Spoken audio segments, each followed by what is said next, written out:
Remember when you were a kid and you thought adults had their shit together? Hey everybody, welcome to Confessions of a Lucky Storyteller. My name is Joe Wilson and I am a lucky storyteller. I'm lucky because I get to tell stories to people, a small group of people all over the world, and to me, that's pretty fucking lucky. When I was in high school, I was kind of petrified to talk in front of the class, in front of any more than two people, or one person if I didn't know that person. So pretty much I only wanted to talk to one or two people that I knew. That was pretty much the limit of where I wanted to put my audience numbers in terms of addressing. Because this weird thing when I had to give, you had to give like a speech or do some presentation in class, suddenly the corners of my mouth would each weigh 25 pounds each. And I would be like, so the next thing is, so that would make you think maybe public speaking is not for me. And that was the story I told myself for a really long time. And I know I'm just talking to you and the giant crew that runs this operation. The entire crew, one cat. Because I told myself that story, I thought that that was the story. And at some point, I'd see performances in theaters and Lily Tomlin, Spalding Gray, Eric Bogosian, Laurie Anderson, the Bill T. Jones Dance Company. I know I'm gonna Mobius in Boston. So I would be an audience member, and what was being created would make me feel something. That's kind of what the whole point is. And I really like that, and I wanted to be able to make that happen, and that me wanting to be able to create that feeling was enough to get over the story I told myself that I could not speak in public. And I took my first acting class at 24, 25 years old. And then I did something that I would not recommend anyone do. I wrote a 90-minute solo performance and did it. I wouldn't recommend anyone do that. It went okay. I wrote 4 endings. I did all 4 the first round. Everything worked out. I did it again, and it was a very good idea. I wouldn't be standing here talking to you if I didn't do that. So if you change the story that you tell yourself, sometimes you can do shit that you don't think you can do because you've been bullshitting yourself the entire time. And then I went on to do stand-up, and I acted in a couple commercials and a pilot, and I have no problem speaking in front of people or one cat. So now the story I tell myself is that the future is fragmentation. And I know that doesn't make any sense, so stick with me for a second. In the 70s, there were 3 networks and a bunch of radio stations. 80s, cable.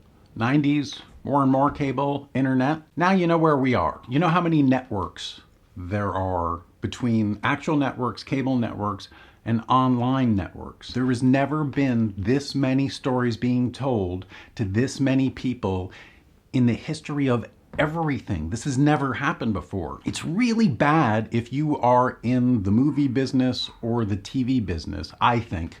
For one reason is that the network TV business, let me clarify, because they need a lot of people to watch shows so they can sell them commercials. And when everybody's DVRing or streaming it online and not watching those commercials, then their numbers go down and their advertisers don't want to pay as much money. So when everyone's attention is now spread across all these shows, there's going to be less, other than the Super Bowl, there's going to be less giant groups of people. There's smaller and smaller groups of people. I don't think that this is going to stop. I think that the fragmentation is going to continue.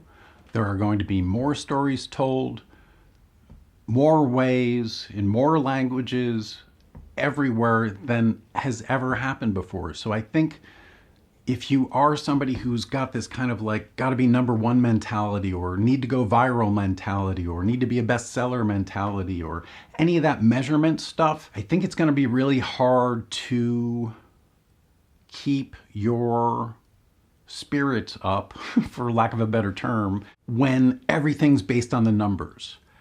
The reason, like, I know the numbers for this show are not, however many people watch this is however many people watch this. The reason I do this is as long as I hear from somebody that they got something out of this, then that is worth me doing it. That's why I do it. I don't do this so it goes viral, because that's fucking stupid. I know that I talk to a small group of people, and I think I'm really lucky to talk to that small group of people. Some people just want to be, really famous. Cities like LA, New York, Chicago, all over the place, there's little black box theaters. There's little community theater groups. There are people who are acting for live audiences who are, 50 people, 100 people, a couple hundred people, all over the country, all over the world, all the time. People we've never heard of who do it because they love to do it. Now it's possible to sort of have your black box theater on the internet. So you can talk to people who are outside of that little black box theater audience, who are somewhere else in the world. And to me, that seems like, if there's going to be nothing but more fragmentation, I think storytellers, artists, musicians, whatever it is you do, I think you have to start thinking in terms of a fragment, a small group of people who like what you do, who will help you do stuff. Maybe you're not going to be a multimillionaire, but I would rather tell stories than wait for someone to say yes and allow me to tell a story, because I feel like I did that for too long, and this is way more fun. I'm definitely not getting rich doing this. That I understand, but in another 5 years, 10 years, even more people will know what I do. I will have even more stories told. They will all be online. And I think at some point, that's going to be a large enough group of people for me to do even bigger stories. Maybe I'm wrong. Let's find out. I'll meet you back here in 5 years. Thanks for watching. Coffee cheers, and I will talk to you next week.